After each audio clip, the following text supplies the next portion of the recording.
God loves all who love the Son. 하나님은 아들 독생자 예수 그리스도를 사랑하는 모두를 사랑하십니다. 하나님은 지금도 당신을 사랑하십니다. You are the God of the breakthrough, God of the breakthrough. You are the God of the breakthrough. Come on. You are the God of the breakthrough, God of the breakthrough. You are the God of the breakthrough. From first fruits to fullness. You are the God of the breakthrough. From first fruits to fullness. You are the God of the breakthrough. You are the God of the breakthrough. From first fruits to fullness. You are the God of the breakthrough. 용서하시는 예수님, 가장 소중한 사람을 실망시키고 스스로에게 무너져 내린 적 있으신가요? 수제자였던 베드로도 그랬습니다. 예수님을 3번이나 모른다고 부인한 후 깊은 죄책감 속에 그는 다시 옛삶으로 돌아가 버렸습니다. 하지만 부활하신 예수님은 책망하지 않으셨습니다. 밤새 헛수고한 제자들을 위해 따뜻한 숯불과 아침 식사를 준비하시고 그들을 기다리고 계셨습니다. 그리고 베드로에게 부드럽게 물으셨습니다. 네가 나를 사랑하느냐? 그것은 질책이 아니라 다시 시작하자. 라는 용서의 초대였습니다. 우리도 살아가다 넘어질 수 있습니다. 하지만 예수님은 넘어졌다고 등을 돌리시는 분이 아니라 다시 일어나도록 손 내미시는 분입니다. 오늘도 당신이 넘어져 있는 그 자리까지 예수님은 따뜻한 용서로 찾아오십니다. 아멘. 여러분들 누워서 또 오줌 싸는 아버지를 모시면서 어떤 분이 일기를 썼어요. 극히 1분만 제가 옮겨놓을게요. 이 참 내용이 참 가슴이 참 짠해요. 이 더 기가 막힌 내용도 있는데 내가 이 방송이라 정말로 정말 우리들이 들을 만한 객관적인 내용만 쓴 거예요.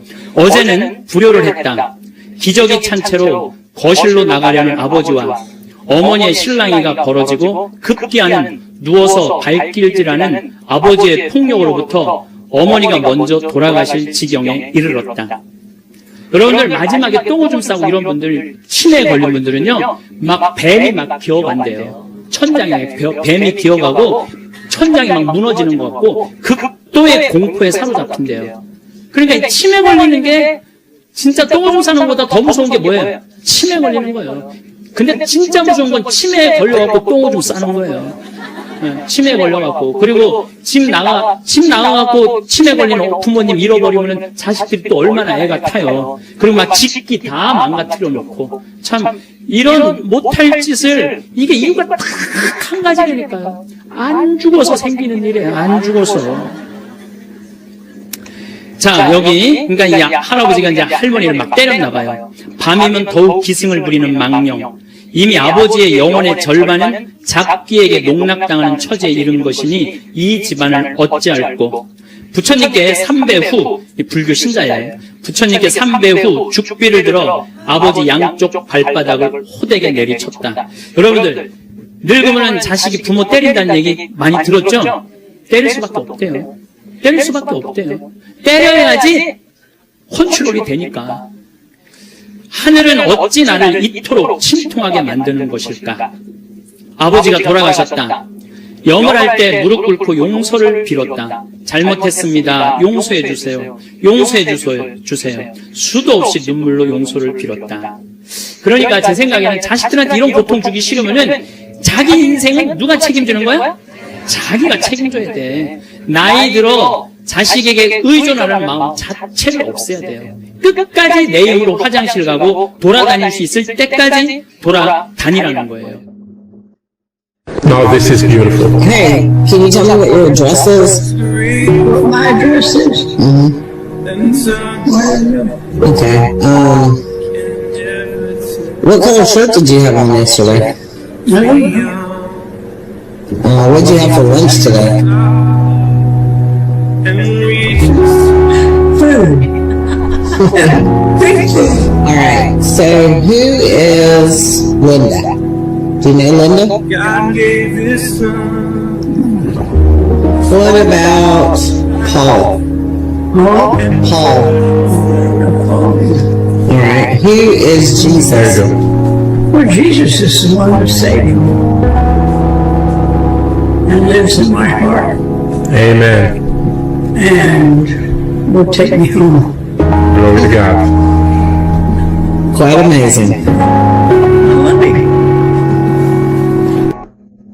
예, 치매에 걸려도 이런 치매는 걸려 괜찮아요. 모든 질문에 다 모른다고 하지만은 딸도 모르겠다, 아들도 모르겠다 하지만은 예수님 누구냐고 할 때에 나의 구세주라고 최후에 나를 데리고 갈 뿐이라고. 정말 아름답고 놀랍습니다. 이런 치매 정말 치매인가 할 정도입니다. 하여튼 아름다웠습니다. 상담은 이곳에서 이루어집니다. 이곳이 어딘고 하니 66국의 3927입니다. 신구약 합부가 66권이요 구약이 39권이요 신약이 27권입니다. 모든 성경은 하나님의 감동으로 된 것으로 교훈과 책망과 바르게 함과 의로 교육하기에 유익하니 디모데후서 3장 16절 말씀입니다. 한 예를 들어보겠습니다. 축복받은 자가 일하는 그 집 주인도 복을 받았습니다. 축복받은 자가 어느 집에 가서 일을 하는데 그 집 주인도 복을 받았어. 축복받은 자만 복받는 게 아니라 축복받은 자가 일하는 그 집까지 복을 받았습니다. 누구인지 알고 싶으시면 창세기 30장을 보시기 바랍니다. 하나님의 말씀은 압축하면 하라와 하지 말라입니다. If we condense the word of God, it is do and don't do. If we condense the word of God, it is do and don't do. 찬양의 결과는 놀라운 결과를 가져옵니다. 찬양은 누구를 위한 것입니까? 하는 질문을 하면서 찬양의 본질은 하나님을 높이는 것이라는 사실을 다시 한번 천명해 드립니다. 마음이 어려울 때 듣는 찬양 혹은 두려울 때 듣는 찬양, 평안을 주는 찬양과 같은 플레이리스트들이 있고 거기에 맞게 이제 찬양이 배치된 플레이리스트들이 많이 있는데요. 물론 저는 그런 면도 찬양에서 좋은 지점이라고 생각하는데 이런 질문을 한번 드려보고 싶어요.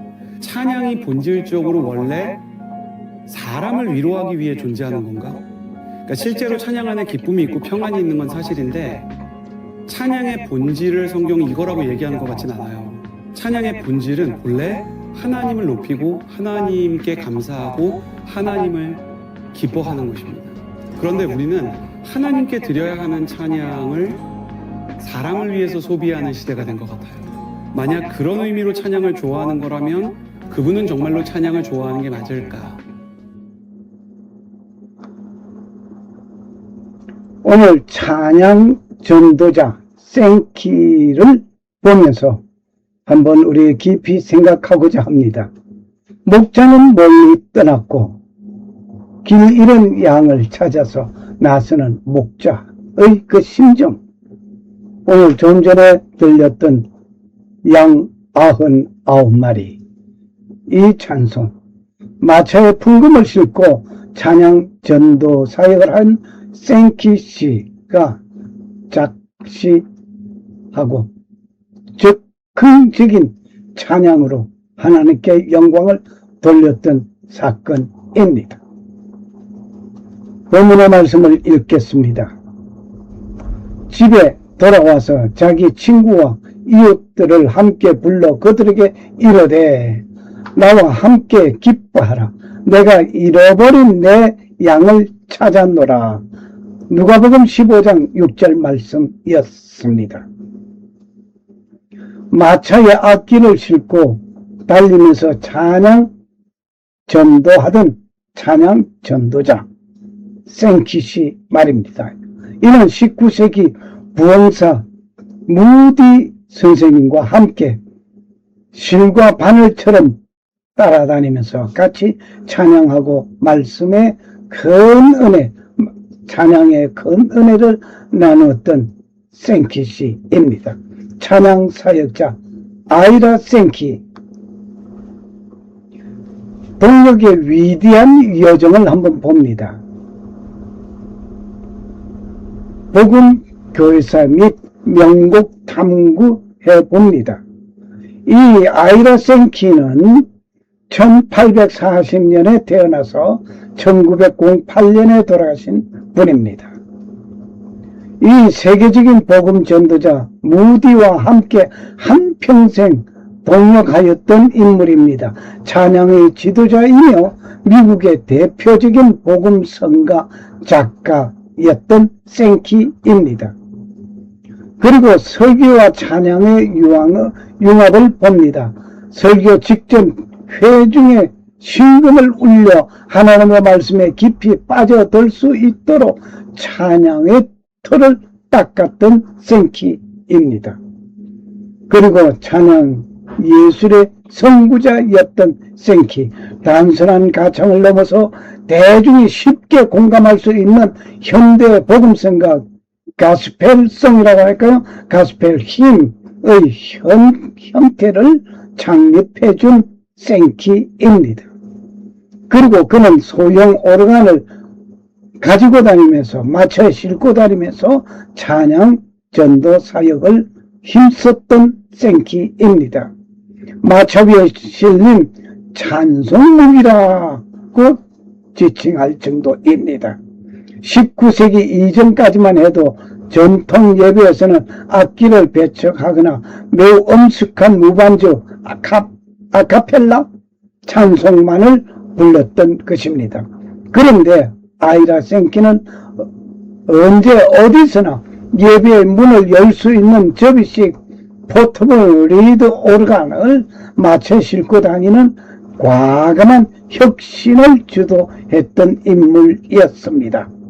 그는 기차나 마차에서 내려서 순간 길거리, 가마니를 깐 천막, 집회장, 광장 어디를 가든지 그는 그걸 논하지 아니하고 이동식 악기를 펼쳐서 찬양의 기적을 일으켰던 유명한 찬양 전도자 생키를 우리는 알고 있습니다. 그가 1874년에 놀라운 기적을 하나 남겼지요. 찬송가 99마리 양, 이 찬송 말입니다. 좀 전에 함께 불렀던 찬양입니다. 스코틀랜드 부흥에 도중 일어난 성령의 터치와 역사적인 즉흥 연주에 숨겨진 이야기를 들어보겠습니다. 기차 안에서 우연히 만난 사건입니다. 무엇을 만났는가 하니 신문에서 건진 한 편의 시였습니다. 1874년 스코틀랜드 글래스고에 향하는 기차 안에서 생키는 신문 한쪽 구석에 조그맣게 게재된 엘리자베스 클레판의 시를 우연히 읽고 깊은 감명을 받았던 것입니다. 그 내용이 뭔가 하니 길 잃은 한 마리 양을 찾아 내신 선한 목자의 이야기였습니다. 이 신문 쪽지를 호주머니에 넣었습니다.